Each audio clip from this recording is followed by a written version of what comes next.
हमारे पास है question number 4 जिसमें उन्होंने कहा है find negative of matrices A B C D and E when A is equals to question number 4 A is equals to 1 0 -1। तो ए का नेगेटिव हमारे पास क्या होगा, minus A is equals to -1 0 +1। ठीक है, साइन हमने क्या कर दिए, चेंज कर दिए। b is equals to 3 -1 2 1।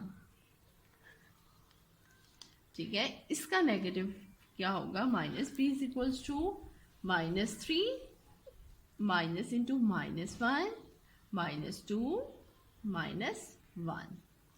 ठीक है, नेक्स्ट हमारे पास क्या है, c which is equals to 2 6 3 2।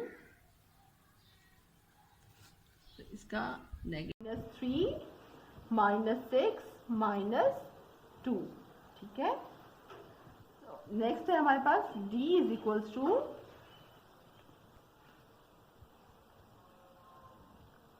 -3 2 -4 5।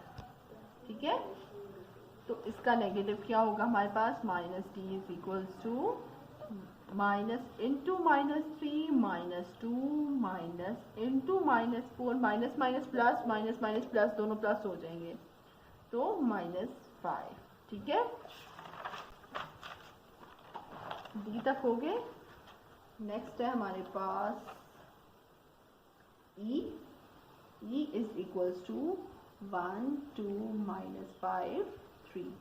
ठीक है, इसका नेगेटिव क्या होगा, -e is equals to -1 -2 into -5 +5 हो जाएगा और -3।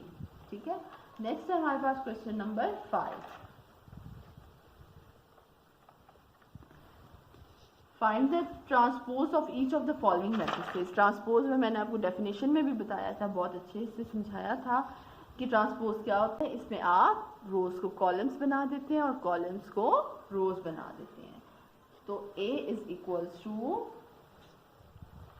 0 1 2 -2 है।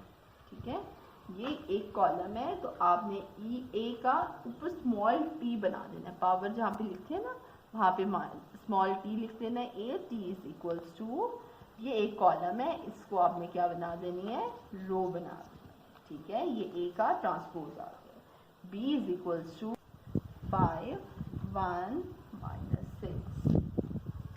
तो इसका अगर आप ट्रांसपोज लिखते हैं तो ये क्या बन जाएगा, 5 रो है, कॉलम बन जाएगा 5 1 -6। ठीक है, c इज इक्वल्स टू हमारे पास है 1 2 3 2 -1 0। तो इसका अगर आप नेगेटिव लेते हैं, नेगेटिव सॉरी c का ट्रांसपोज लेते हैं तो क्या बनेगा, इस कॉलम को आपने पहली रो बना देनी है। पहला कॉलम है, कॉलम को आपने पहली रो बना देनी है। पहला कॉलम है, पहली रो बन जाएगी। दूसरा कॉलम है, दूसरी रो बन जाएगी। ठीक है, d इज इक्वल्स टू 2 0 3 5। तो इसका अगर आप ट्रांसपोज लेंगे, पहला कॉलम है, पहली रो बन जाएगा, 2 0 दूसरा कॉलम, दूसरी रो बन जाएगी। ठीक है, d का ट्रांसपोज हो गया। नेक्स्ट हमारे पास है e इज इक्वल्स टू 2 -4 3 5। ठीक है, इसका ट्रांसपोज हमारे पास होगा e transpose is equals to, पहला कॉलम पहली रो बन जाएगी, दूसरा कॉलम दूसरी रो बन जाएगी। ठीक है, e आगे हमारे पास है f 1 3 2 4। तो पहला कॉलम पहली f t is equals to, पहला कॉलम पहली रो बन जाएगी, दूसरा कॉलम दूसरी रो बन जाएगी। ठीक है, ये क्वेश्चन नंबर 5 कंप्लीट है। अब क्वेश्चन नंबर 6 वेरीफाई करना है। इसमें आपने verify if a is equals to 1 0 2 1, b is equals to 1 2 1 0, then find, आपने क्या फाइंड आउट करना है, A ट्रांसपोज का ट्रांसपोज इक्वल्स टू A। ये फर्स्ट पार्ट है इसका। तो आपने सबसे पहले क्या करना है, लेफ्ट हैंड साइड लेनी है, ठीक है, जो क्या है A ट्रांसपोज होल ट्रांसपोज। सबसे पहले इसके लिए आपने क्या लेना है, A का ट्रांसपोज, पहले ये अंदर वाला सॉल्व करना है, A का ट्रांसपोज लेना है। तो A हमारे पास ये है, इसमें इसका ट्रांसपोज लेंगे, फर्स्ट रो क्या बन जाएगी, फर्स्ट कॉलम, सेकेंड रो क्या बन जाएगी, सेकेंड कॉलम, ठीक है, A का T। अब जब A T का आप ट्रांसपोज लेंगे, इसका फिर से ट्रांसपोज लेना, जो आंसर आएगा उसका आपने ट्रांसपोज लेना है, A का ट्रांसपोज नहीं लेना, A का तो हम पहले ले चुके हैं ना।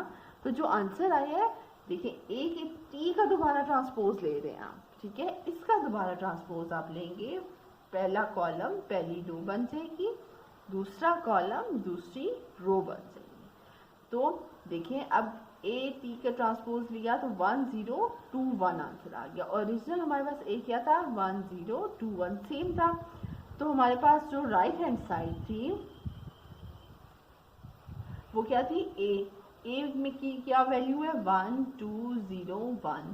तो इस तरह A ट्रांसपोज होल का ट्रांसपोज 1 2 0 1 इक्वल आ गया है राइट हैंड साइड की, जो क्या थी, सिंपल A की वैल्यूज थी। तो आप लिख देंगे left hand side is equal to right hand side. Last question है इस एक्सरसाइज का, उसमें आपने क्या करना है,